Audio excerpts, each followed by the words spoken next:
if an early stage startup founder or just people involved in it are listening right now, what would you maybe point out or suggest going from an early stage startup to a legitimate, sustainable business? Yeah, that's a good question, isn't it? Okay, I think firstly, you've got to first and foremost think about being keen on generating profit and not just squandering that money, like trying to sort of keep some money back in the bank, that's always important. So be profit centric.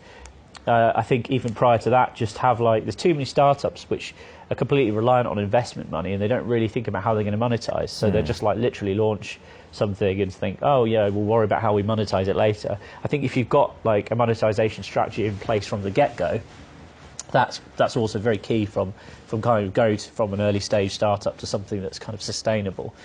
And having a good understanding of the market as well, knowing that there's a demand for your product, your service. And again, I've had other products or other startups that haven't been as successful because I've either just sort of not listened to the market demand as much, or because I've not thought, okay, let's have a good monetization strategy in place from the get-go. So I've made mistakes as well. I've got other businesses that haven't done as well, because I haven't sort of focused on those things. I think that's kind of my sort of my perspective on it, really. Yeah, because I imagine, there's quite a few startups out there that look at your Facebooks or whatever from back when, where you're not really profitable and you won't be profitable for a long time, but you get the attention, you get the attraction, you get the eyes and everything like that. And even when they start generating money, look, most companies, the Ubers, the Airbnbs, they're not profitable at all. Right?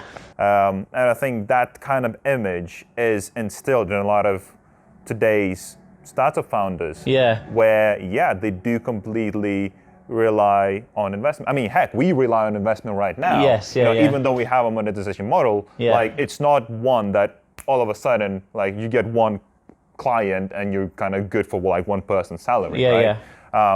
It does depend on the business, but you seem to be more get a customer first, a paying customer first, and then build a company.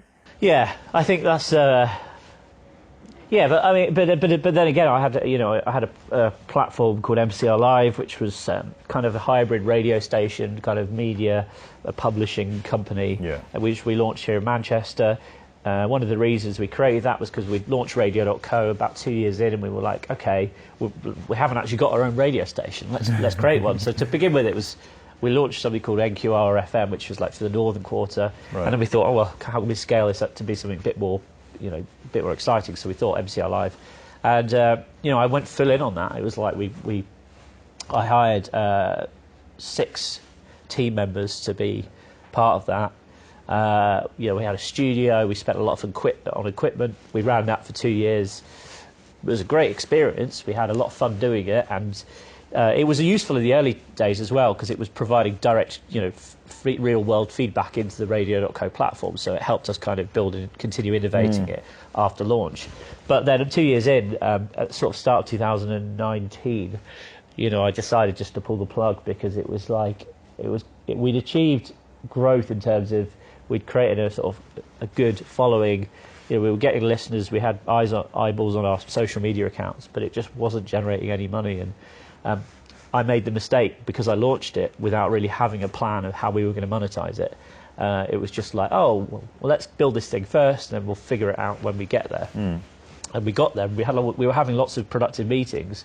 Really, the idea was to try to attract sort of a headline sponsor for the project. And we were speaking to different companies, so there were a lot of alcohol brands, that kind of thing. We just didn't. We just, for some reason, we just couldn't convert one of them into. We sent out the pitch deck so many times to try and attract this money, to attract some kind of sponsorship revenue. Just didn't quite get there. So it was just small things here and there. But ultimately, the project just got to a stage where I was like, okay, I think it's kind of maybe time to call it a day. Which was really sad because what is it like pulling the plug? When you feel like this is the right time? Because the thing is, 'There's 2 different camps, isn't it? Ones that are saying, you need to be profitable, and you need to be able to pay your staff, and you need to be able to pay your employees, and you need to be able to pay your bills, and you need to be able to pay your mortgage, and you need to be able to pay your rent, and you need to be able to pay your bills. And then there's the other camp that says, no, you have to persevere. Like the ones that win are the ones that go in longest, and the other ones are like, oh, it doesn't work. Scrap it, next one, scrap it, next one, and then until something that actually sticks. Well, I think, it was tough because, it was at a certain level. I thought, there's part of you that thinks, if you just leave this thing going for another year, then maybe we'll get there, and then there's obviously, I kind of, at that stage, we were just about launching podcast.co. So, rather than, I was kind of lucky. We didn't have to sort of fire anyone or let go of anyone, or, sort of make anyone redundant. It was kind of like a case of, let's reassign the team who are working on this project to do stuff for podcast.co, which kind of made sense anyway, because there's only so much mental bandwidth, I think. There's only sort of so many simultaneous projects you could work on at once as an entrepreneur.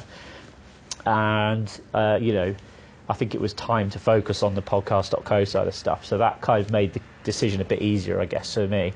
But, it also wasn't nice. It was kind of like, because you just feel like you failed. You sort of feel like, tried to do this thing. And in some respects, you could say it was a success. But ultimately, as an entrepreneur, you're in business for one reason, to make money. And if it's not making money, you can't just keep pouring more and more of your sort of profits into something that's making a loss.